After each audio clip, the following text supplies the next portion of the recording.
अस्सलाम वालेकुम व्यूअर्स। एक बड़ी अजीब सी बात आपके साथ मैंने शेयर करनी है, और वो ये कि डेरा इस्माइल ख़ान में दहशतगर्दी के ख़िलाफ़ ऑपरेशन के दौरान कर्नल मुजीबुर रहमान शहीद हो गए। मैंने उनकी तस्वीरें देखी। बहुत ही हैंडसम आदमी, और कर्नल ज़ाहिर है बिल्कुल यंग आदमी होता है। उस पर जो चीज़ मुझे मार गई और खा गई और मुझे भुलाई नहीं, मैंने पूरी कोशिश की कि मैं इस पर ना लिखूं। तो लेकिन मुझसे फिर रहा नहीं गया, तो मैंने लिखा कि मेरी सारी ज़िंदगी को बेसमर किसने किया। ये मुनीर नियाज़ी साहब का शेर है। मेरी सारी ज़िंदगी को बेसमर उसने किया, उम्र मेरी थी मगर इसको बसर उसने किया। मैं वापस चलते हैं शहीद कर्नल की तरफ, मुजीबुर रहमान। उनका नाम तो उनके 12 साला बच्चे ने कहा ताज़ियत के लिए आने वालों को। उस बच्चे ने कहा कि अंकल मेरे छोटे बहन भाइयों को ना बताएं बाबा के साथ क्या हुआ है। यानी वो 12 साल का बच्चा बचपन में बालिग हो गया। बाप खोने के बाद, बाप की शहादत का पता चलने के बाद लम्हों के अंदर अंदर वो बच्चा बालिग नहीं हो गया, बुजुर्ग हो गया।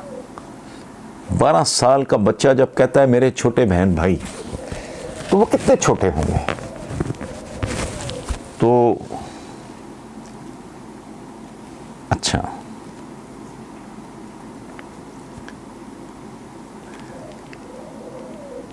ये कौन लोग हैं, ये क्यों मरते हैं, वजह क्या है। ये 72 साल हो गया ये लोगों को, मेरी नस्लें मर गईं, मुझे आज तक करार नहीं आया। मेरे दादा, मेरा ददयाल, मेरा ननिहाल 3 शहरों से माइग्रेट करके आया इस इस्लामी जमहूरिया पाकिस्तान में। जालंधर, अमृतसर, लुधियाना। किस चीज़ के लिए आए? ये इसलिए आए कि कर्नल मुजीब शहीद का बेटा लोगों से कहे कि 12 साला बेटा लोगों से कहे कि मेरे छोटे बहन भाइयों को न बताना कि हम अपना बाप खो चुके। ये रोज़ की कहानी है। पाकिस्तान बनने की जो मैं बात कर रहा हूँ, ये एक क्लिशा बन गया है। इस बात में कोई जान ही नहीं रही कि इतनी इस्मतों की कुर्बानी दी, इतनी जानों की कुर्बानी दी, तो फलाना किया तो ढिमकाना किया, पुरखों के कब्रिस्तान छोड़े। क्या नतीजा कि चंद 100 चंद हज़ार ख़ानदान इस पाकिस्तान की बोटियां नोच नोच के, करोड़ों लोग ख़ते गुर्बत पे रह जाएं। यहाँ पता नहीं कितने कर्नल मुजीब हैं जो शहीद हो गए, और उन बहू बेटियों माओं का कोई अंदाज़ा, कोई याद बाकी रह गई। एक नस्ल गई। जितना मुझे प्यार था जालंधर से, लुधियाना से, अमृतसर से, जब मैं पहली बार इस पंजाब गया हूँ, मैं इन शहरों की मट्टी लेके आया था, जो मेरे बेलीपुर वाले फार्म हाउस में क्यारियाँ सजाई हमने लोकल मट्टी के साथ मिक्स करके। तो ये सारा कुछ, इसका बॉटम लाइन क्या था? बॉटम लाइन था पार्क लेन, खरबों की जायदादें, सरे महल, खरबों डॉलर्स के। ये इसलिए अगर तो ये मरण बरान था और अभी तक चल रहा है, और करोड़ों बंदा पॉवर्टी लाइन पे, करोड़ों लाखों बच्चा स्कूलों से बाहर, वो छोटे अब्यूज़ हो रहे हैं। ये जो कह रहे हैं ना, ये झूठ बोलते हैं ये सारे। हर बंदा झूठा है जो ये कह रहा है कि इस मुल्क में चाइल्ड अब्यूज़ में इजाफा हो गया है। इजाफा नहीं हुआ, इससे ज़्यादा ही था पहले, यकीनन था। रिपोर्ट नहीं होता था, अब चूंकि ज़्यादा रिपोर्ट हो रहा है तो लग रहा है कि यार मासूम बच्चों के साथ ये जुल्म ज़्यादती, फांसियाँ कम है। मैंने तो अभी रिसेंटली एक और प्रोग्राम में कहा है कि बस नहीं चलता, इंसान की औकात नहीं, वरना इन्हें ज़िंदा करो फिर मारो, फिर ज़िंदा करो फिर मारो। अब ये जो डिफरेंट एलिमेंट्स हैं इस मुल्क में, जो इसके लिए बनना क्या चाहिए था इन लोगों को? एलीट क्या होती है, अशराफिया क्या होती है? अशराफिया एक सोसाइटी के लिए पतवार का काम करती है। पतवार क्या करते हैं? कश्ती को एक ख़ास डायरेक्शन में लेके जा। ये लंगर बने हुए हैं 72 साल से।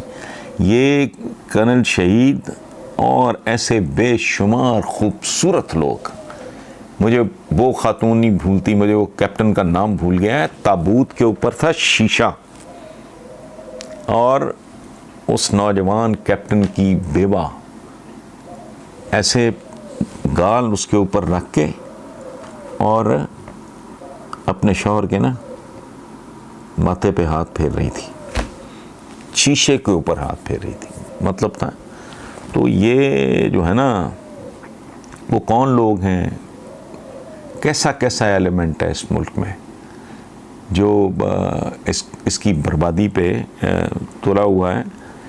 और फिर मुझे मुनीर नियाज़ी याद आते हैं जिन्होंने कहा था शहर को बर्बाद करके रख दिया, शहर को बर्बाद करके रख दिया उसने मुनीर, शहर पर ये जुल्म मेरे नाम पर उसने किया। जमहूरियत, जमहूरियत क्या है? जमहूर से निकली है। वोट को इज़्ज़त दो, अवाम कौम जो हर फैसला कौम के वसीतर मुफाद में, तो कौम एक सवाल आए बेशुमार लगातार जवाब दिया मैंने अपने एक प्रोग्राम में जियो के उसमें कि वो मुझे पूछते हैं कि आप ये क्या कहते हो कि और आज़ादी निस्वां ये सब बकवास है जहाँ का मर्द ग़ुलाम है। तो मैंने कहा एक एक मकरूज़, पता नहीं 1,58,000 में फिगर भूल रहा हूँ कि मकरूज़ हो आप लोग। आपको अस्पतालों में इलाज नहीं मिलता, आपको थानों में ठुड्डे मिलते हैं, आपके बच्चों को ढंग की तालीम नहीं मिलती, ढंग की खुराक नहीं करती। ये कातलों की जैसे दुनिया, उसकी वजह लोग कहते हैं कि तुम मिलावट पे क्यों चिढ़ते हो। मेरी गुजारिश सिर्फ इतनी है कि इसमें चूँकि वाकई बोटियाँ नहीं उड़ती इंसानों की, खून बहता दिखाई नहीं देता, मिलावट बहुत भयानक है। आप अंदाज़ा लगाएं कि जिस नस्ल के हमारे बेटे और बेटियां, लड़के और लड़कियां केमिकल मारी हुई गंदी गलीज मुर्दा जानवरों की अंतड़ियों के बने हुए, ऑयल में बने हुए खाने खा के जवान होंगे, अगली नस्ल कैसी पैदा होगी।